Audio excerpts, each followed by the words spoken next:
Super TV news బులెటిన్లో details చూద్దాం. హైదరాబాద్ సచివాలయంలో కోదాడ, హుజూర్ నగర్ మరియు నేరేడుచెర్ల మున్సిపాలిటీల సమీక్ష సమావేశాన్ని నీటిపారుదల, పౌర సరఫరాల శాఖ మంత్రి captain Uttam Kumar Reddy, Kodad MLA N Padmavathi Reddy నిర్వహించారు. ఎంఏ అండ్ యూడీ శాఖ ప్రిన్సిపల్ సెక్రటరీ శ్రీ దానా కిషోర్, ఇతర అధికారులు పాల్గొన్నారు. కోదాడ, హుజూర్ నగర్ నియోజకవర్గంలోని 3 మున్సిపాలిటీలకు ప్రభుత్వ అధికారులు హామీ ఇచ్చారు.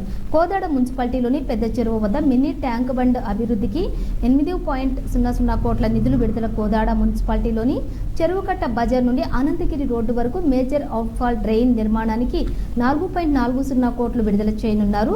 కోదాడ మున్సిపాలిటీకి అదనపు అవుట్సోర్సింగ్ శానిటరీ సిబ్బందిని కూడా మంజూరు చేస్తారు. హుజూర్ నగర్ మున్సిపాలిటీలో ఈద్గా, శ్మశాన వాటికలు, సీసీ రోడ్ల అభివృద్ధికి 3.0 కోట్లు విడుదల చేయనున్నారు. నేరేడుచెర్ల మున్సిపాలిటీలోని వివిధ అభివృద్ధి పనులకు 15.00 కోట్లు విడుదల చేస్తారు.